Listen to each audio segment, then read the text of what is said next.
All right. Do we have to do this? I mean, this whole thing was your idea. We can stop whenever you want. But this team sucks. All right. It's not our fault. Why do we have to suffer? Damn it, 49ers. That's all right. We'll do it. All right. Ready? Yeah. All right.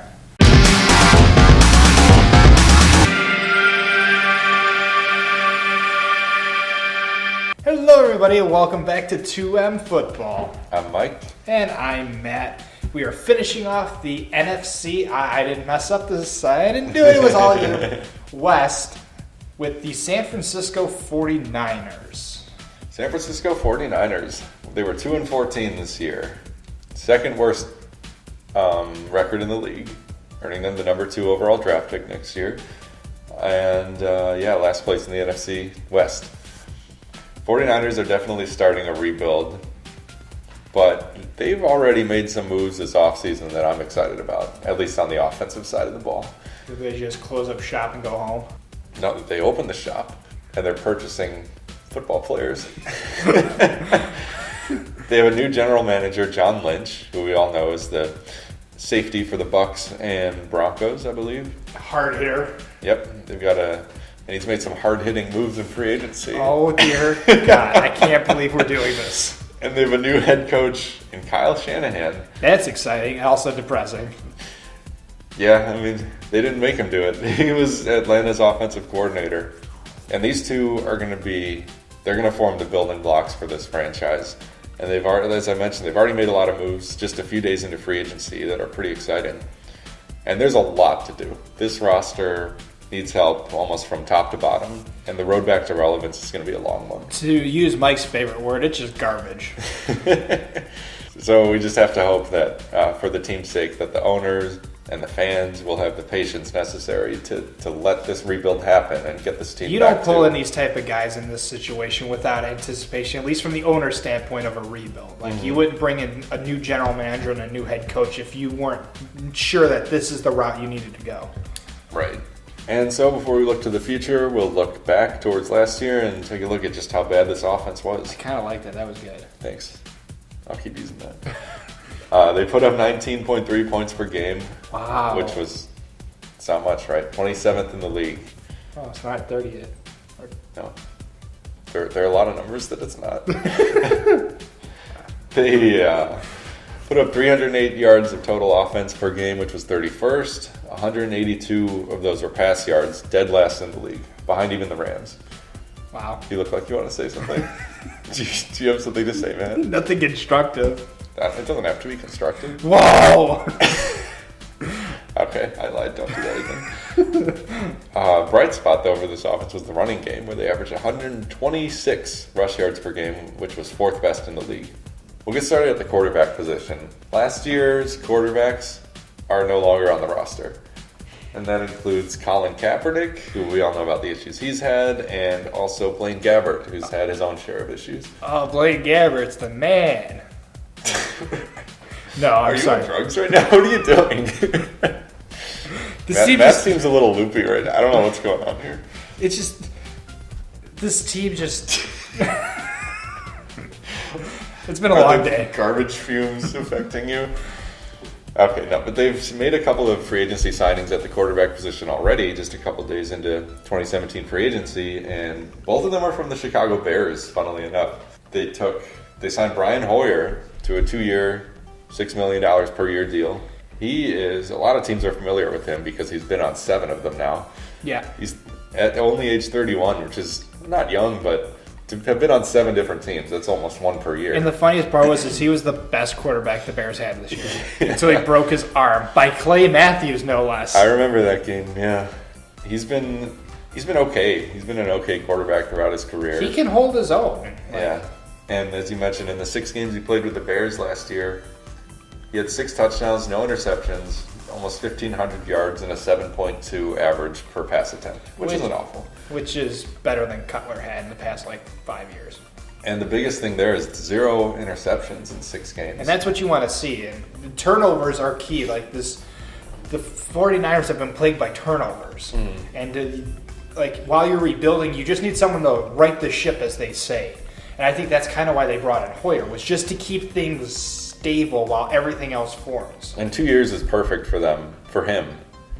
Because similar to what we were just talking about with Carson Palmer a couple shows ago, 2 years, you draft a really young guy this year, develop him for a few years, and then right at the end of Hoyer's 2 years, let him go, and the new guy's, in theory, ready to start at that point. So I think they could be going for something similar here. But they also signed Matt Barkley from Chicago, which is a little bit more interesting because he's a younger guy who's showed promise, I'd say always. He had an opportunity to start a lot last year too for Chicago. And he looked pretty good. He had ups and downs. He had a lot of production, but a lot of turnovers. And I think if you look at their offensive coordinator, or head coach now, look what he did with Matt Ryan. He's a very offensive-driven mind. So I think that's something that maybe, because this year's draft isn't very quarterback productive, he may be looking to seeing if he can work with Barkley on something and develop him, because then that would save their draft picks for building up their wide receiving and defense. Yeah, and I would definitely say that they should absolutely not use the number 2 overall pick on a quarterback. But if one of these guys that's regarded as a first-round talent is available to them in the second round. I want to say Deshaun Watson. Yeah. Because all these guys, no one's really sure how this draft is going to play out. I mean, no one ever is.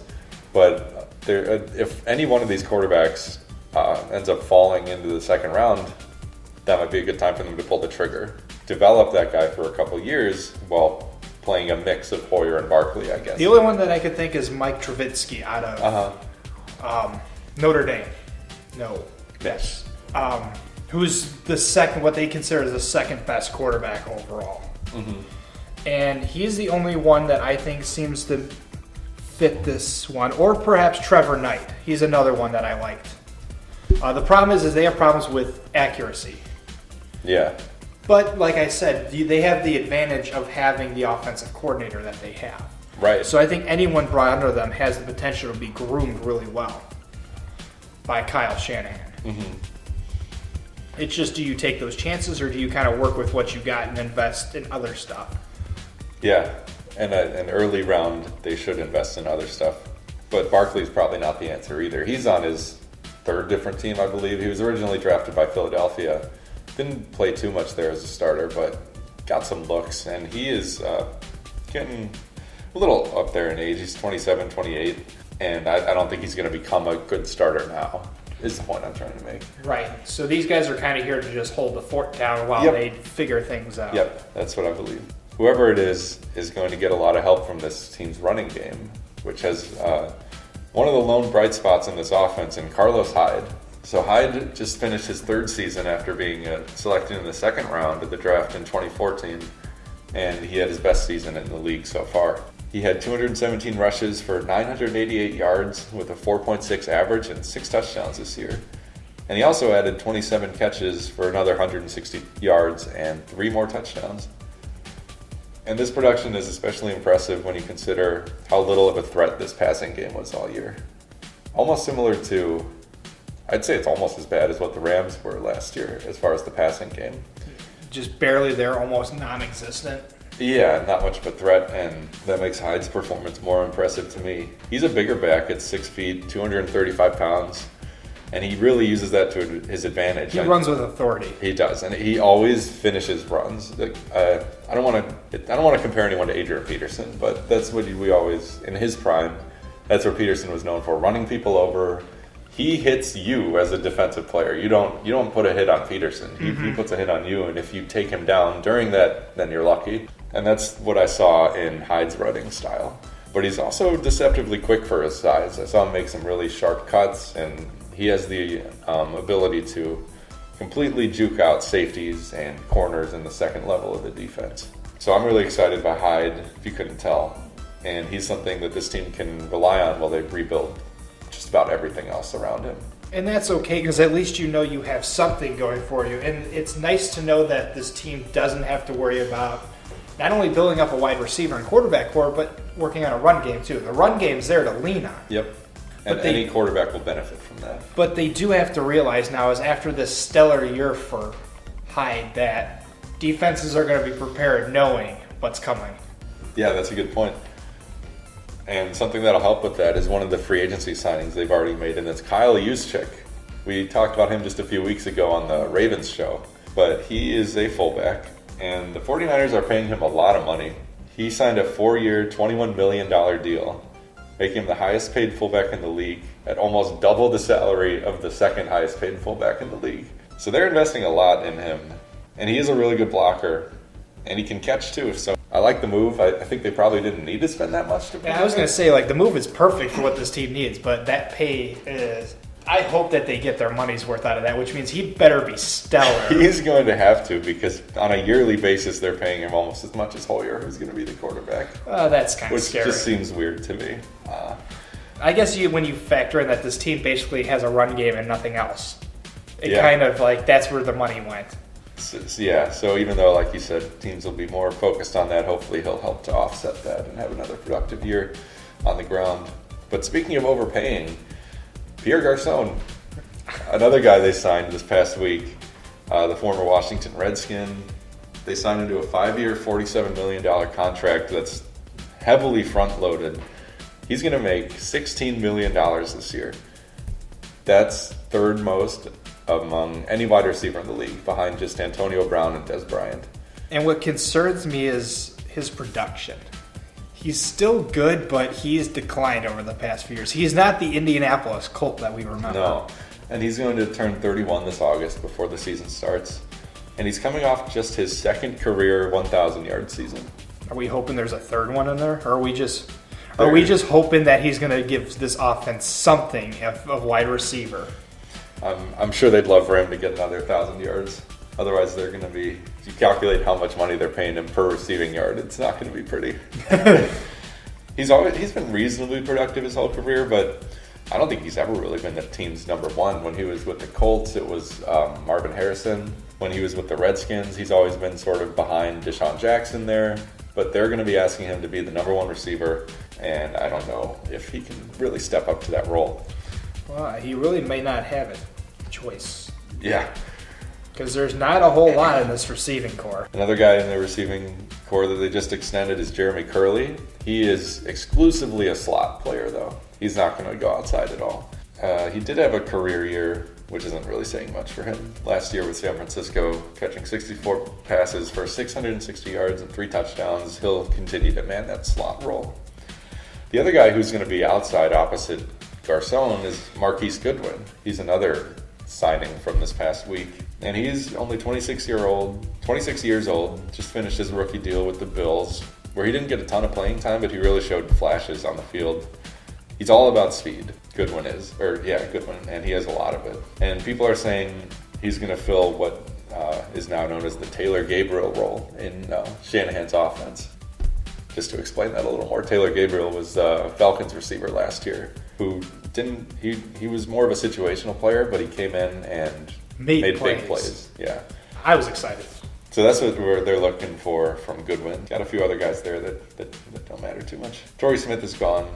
Quentin Patton's a free agent. Aldrick Robinson is another guy they signed, and he actually was with Atlanta with Shanahan last year. So odds are they're going to try to do something to keep him. He's a big play guy too, so I could see him and Goodwin sort of switching off in the slot, or if there's a 4 wide receiver set, putting both of them on the field. Give that defense the option to spread out. Yep, yeah, and that could work well. So at the beginning of the week when I started prepping for the show, I was like, wow, they have literally no wide receivers, but they've done a pretty good job of addressing that. At tight end, they've got Vance McDonald. He played 11 games last year, caught 24 passes for almost 400 yards and 4 scores.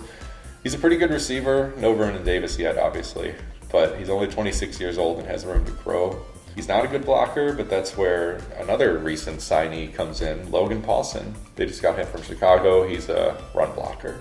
Offensive line, already over time, so I won't get too far into this, but this whole group needs to be upgraded. Their best player is the left tackle, Joe Staley, but he's a 10-year veteran. He's getting old. Their center, Daniel Kilgore, is just terrible in pass protection.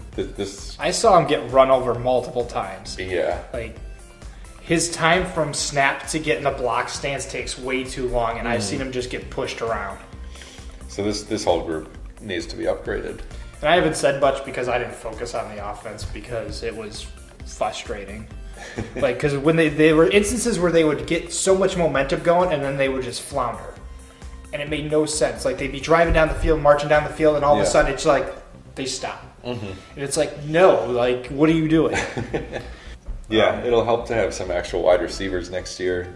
I think Brian Hoyer will be a more stable quarterback than Kaepernick or Gabbert was. If Chip Kelly was still there, I would say to keep Kaepernick. Because his sort of running, his style. Or of if Tyrod Taylor had been released by the Bills, but he wasn't, he was, they reconstructed his deal, he would have made a great fit too. Yeah. But being the fact Kyle Shanahan came in, I think Hoyer is going to be here to right the ship until they get somebody that they can groom. Yep, agreed.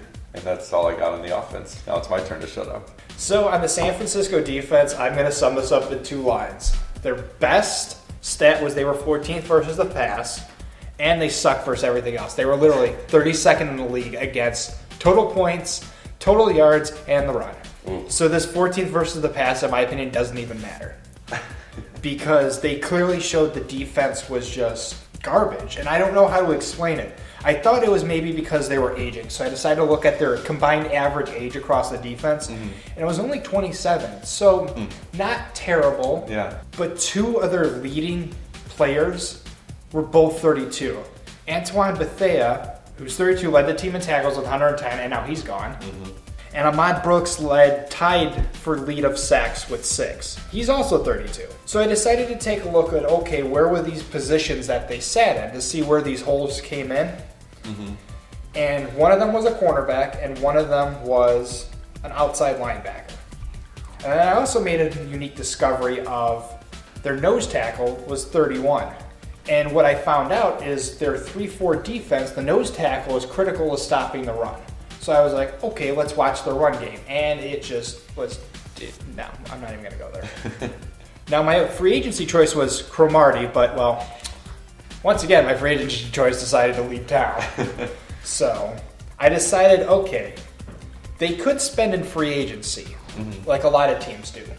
But being the fact they're rebuilding and everybody is aware this is going on, to address the defense is perfect for the draft. So I decided, okay, in a rare instance on our show, I'm going to cover draft choices. And I believe I have the winning combination to fill these gaps. It'll take some doing, and it'll take another probably terrible season, but in a rebuild, you don't expect to flip 180 degrees and go from, 3-13 to, or 2-14 to 14-2. Yeah. Not going to happen. But I think these would be great choices. So I decided to address their corners because obviously they were 14th versus the pass, but they lost Cromartie and they lost Bethea. 2 of their good corners, gone, not coming back. So obviously those are huge shoes to fill. And I've always wanted to say this on the show. So I'm starting with this guy, and Mike knows where I'm going with this. Yeah. But my first choice, and who's considered the first overall draft choice for cornerbacks, is Marshawn Latimer out of the Ohio State. I've always wanted to say that. Those of you who don't know, I am a huge Ohio State fan.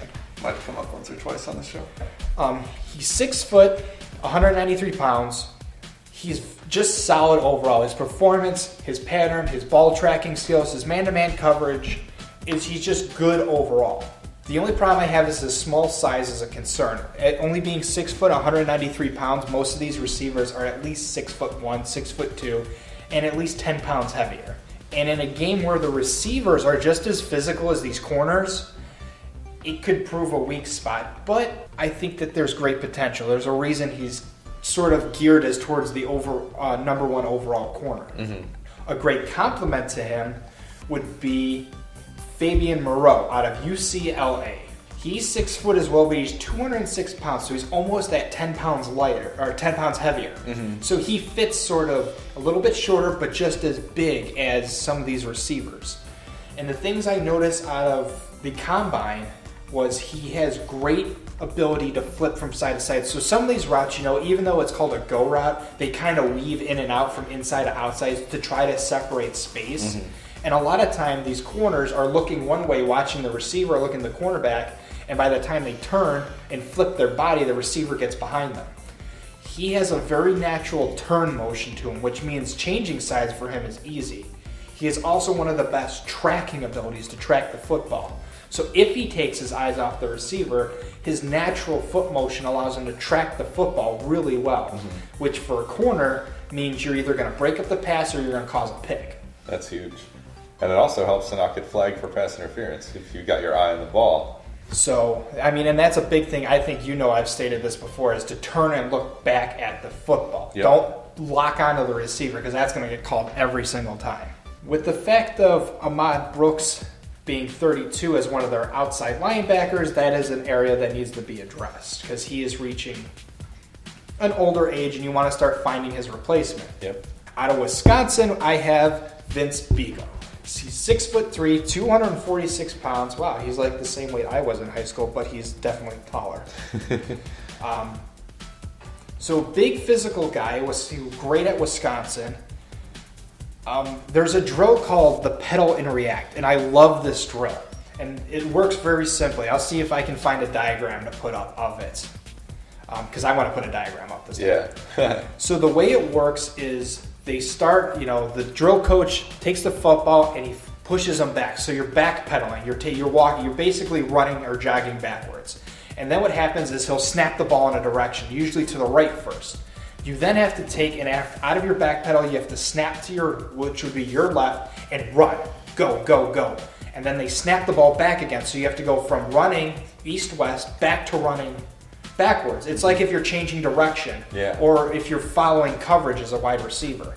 And his turns and his motions were very good. They were quick, they were snappy, they were basically what you expect out of your linebacker if he's going to drop into coverage, because an outside linebacker can drop into a nickel or dime set to cover a tight end. If that tight end breaks off, you want somebody you don't have to substitute, who can play both roles. Right.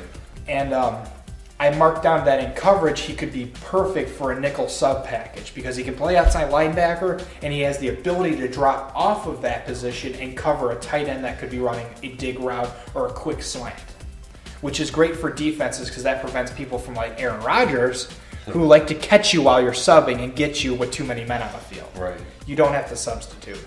And finally, addressing their nose tackle, who is 31 years old and is key and probably the most important in the run defense, is out of Michigan State, Malik McDowell.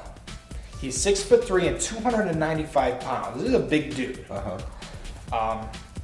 What I like about him is he's not overpowered. He has very good control over his power. He's able to focus where he needs to push rather than just trying to cover everything at once. The only problem is, and this is weird to say for a 295-pound guy, is he's a very narrow frame. And his stance makes him even smaller at the base, which can lead to him being knocked off balance really easily. However, I think he would be worth the risk because this puts a young guy in a key position. And I just think they need to do something. And you're not spending a whole lot in the draft. Right. And you don't take a chance of grabbing a veteran who you don't know how is going to perform. And this would be a way for them to save money, fill these positions, and they could spend on wide receivers in free agency like they have.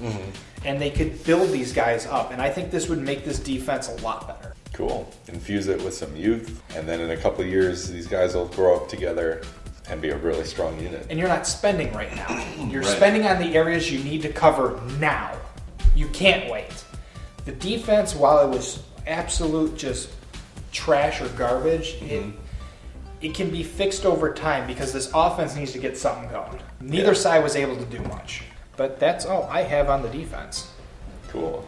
One guy I just want to mention because I'm such a huge fan is Navarro Bowman, the inside linebacker. He is 29 years old, but he missed a lot of last year with an injury, unfortunately, and he's still young enough that he can be an anchor in the center of this defense. And I just wanted to mention him because he's one of my favorite football players. Remember the days of him and Patrick Willis, just in the middle of that defense together, just crushing everybody. Well, Bowman's still there. Willis is gone. I was going to Bowman's say, still there. Bowman's still alive and kicking, but he's getting to the point where they're going to have to address his age soon. In a few years. But I actually thought he was older. I was pleasantly surprised to see he's only 29. It's excited for a fan. Yes, purely as a fan. But, I mean, I just think with this draft being so defensively heavy, and Yeah. this defense so like non-existent almost. I mean, and if they keep what they have with the fact that Cromartie and Bethea are gone, they're not going to be 14th versus the pass. It's going to be a 32nd ranked defense across the board. So these are things that they need to address while they have a great opportunity and not spend a fortune and a risk. Yeah, sounds good to me. Does this mean it's time for the TLDW segment? That's right. totally losing, don't worry, we're good? Nice. I was going to say I can get started while you figure it out. That's not bad. So, talking about the San Francisco 49ers, they were 2-14 last year, last place in the NFC West, and they're definitely entering rebuilding. They have a new GM in John Lynch, they have a new head coach in Kyle Shanahan, and they've already made a lot of moves in free agency. They brought Brian Hoyer and Matt Barkley in at quarterback. They brought in Pierre Garçon for $16 million for this year. The rest of his contract is much more reasonable. It's just front-loaded. They brought in a few other receivers and Marquise Goodwin. Get what they Alfred can out of Robinson. them now. Yeah. It's exactly what that contract says. Yeah, it is.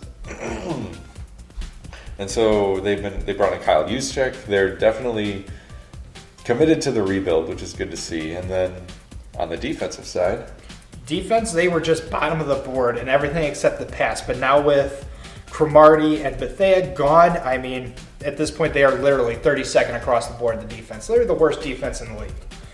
With the spending on the offense and free agency, it only makes sense to look to the draft, which already is defensively heavy and is a great opportunity. I mean, there are 4 players that I think would fit this defense and could grow with this defense. The 2 cornerbacks out of Ohio State and UCLA, Marshawn Lattimore and Fabian Moreau. To address their aging 32nd-year-old Ahmad Brooks linebacker, Vince Beagle out of Wisconsin. And their aging nose tackle with Malik McDonald out of Michigan State.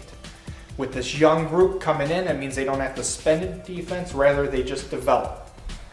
And this saves them money and gives them a youth to the defense and aging position, so that if anybody's contract who is up in the next year or two, they have the replacements ready to go. And this defense can grow up together and turn into a dominant force. And I'll take back what I said before the intro is the team doesn't suck as bad as it looks like, record-wise and on paper. It's just they finally realized they need to address everything, wipe the slate clean, and start from the ground up. yeah, And everybody understands this. And as Mike said at the beginning, I just hope the fans and the owners understand this needs to be done. And it's going to be painful. it's going to take a few years. It can. I mean, teams have done it before and have turned into successfuls. I mean, they were for years, the Patriots were never this dominant thing, and now look at them. With that being said, we thank you all for joining us as we've wrapped up the NFC West. It's been a journey. It's been a rough one, not just for us, but for some of the teams here. Yeah. If you like what you heard, click the like button below, that little thumbs up. Click subscribe to stay up to date as we continue through the NFC conference. Any questions, comments, concerns, suggestions, remarks, rebuttals, you can email us. It's in the description below. Follow us on Twitter. At 2M_football. And we will see you all in the next division. Yep, see ya.